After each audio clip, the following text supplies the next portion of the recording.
Man, just looking back at these old GSs, I know. Let's create a pair of GSs. Let's go to Nike football.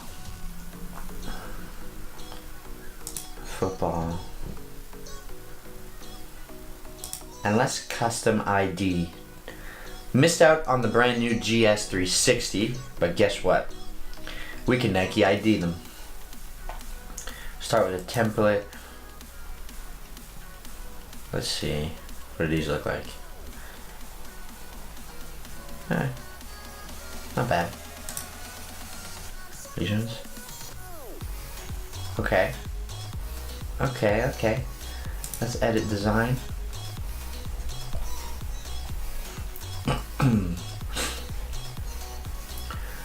Upper, I can't really change that. Tip. University red.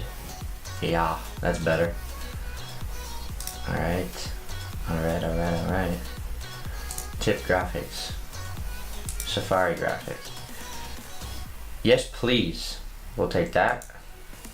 I like that. I like it. Good. Tip swoosh. Yeah, let's go black. I kind of like the red one personally. Okay, we go red. Laces, we'll keep them black. Traction. Let's see what options we have. Blade conical. Definitely conical. Okay, so we take the conical. And last but not least, text. Custom ID. PK 7 in red.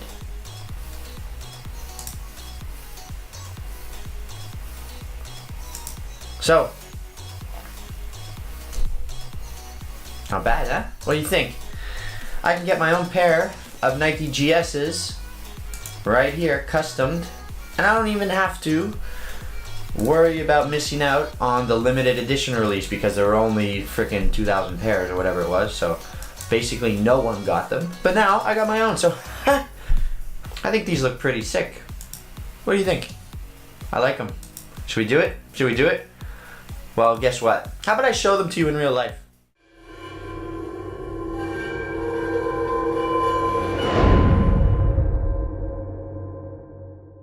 What's up everybody? Mike McIntyre here, back with a brand new banger of a video. I never thought I'd actually get a pair of these in hand, but given that Nike have released a Nike ID version of this boot right here, I figured I'd give you guys a quick review and on-feet look at the brand new Nike GS360. So, I'm really lucky here. A friend of mine picked them up, he Nike ID'd them, and I'm gonna show you what this boot is all about. Alright guys, so first thing is we get a very simple box. Obviously you wouldn't know what it is unless I told you. You get a Nike ID box with a Nike swoosh on the top. Let's flip open the box and we'll show you the boot itself. So here we have the Nike GS, the brand new version, and the string bag. So I'll take the box off to the side. I'll show you the string bag first. So you get the standard string bag, which is kind of cool. I like the design. Volt and black with the GS360 logo, black strings. Obviously there's a pocket on the inside, and then on the other side you have the same two colors, you know, linking up with a Nike swoosh down at the bottom. So there's a look at the string bag. Now obviously we tried to get our hands on the original, but it was very difficult given the release numbers. So there's a quick look at the brand new Nike GS360s. Now these are my friend Paymon's. The intro of the video, the Nike ID boot, I sort of just custom made myself. It was based on this. Obviously I knew what it would look like. You do get a Flyknit upper, but it's a little bit different compared to the Superfly one. First of all, the collar is quite different, and honestly I like the way this collar looks a little bit better. It does have a little bit of support over here for your Achilles, the heel, and then it's got a nice little cutout where the ankle would fit, and then just a little extension piece on the front. The Superfly is just a little bit weird. It's probably about the same height as the back and front part of this collar, but I just like the way it's cut out for the ankle. I think it's a little bit more natural and it'll fit a little bit better. The sole plate, I guess, is kind of in a similar category, the fact that you have two different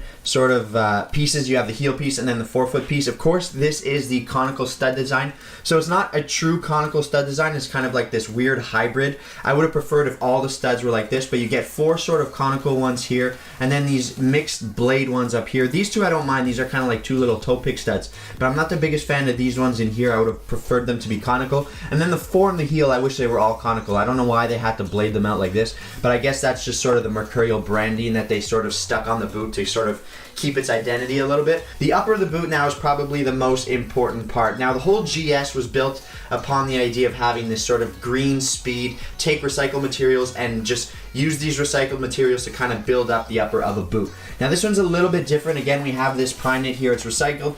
Part of the material is recycled, but we do have the, I'm sorry, I said prime knit. I meant fly knit. We do have fly knit building up the majority of the upper over here. It does have ACC, all conditions control, so that is the coating that they have layered on top, but it's just put together a little bit differently than the Superfly. It's a little bit thinner, and you don't have as much reinforcement of this coating. The forefoot is, again, this sort of coated prime knit material. I'm sorry, coated fly knit material. I keep saying prime knit. Nike's fly knit, Adidas is prime knit, same crap.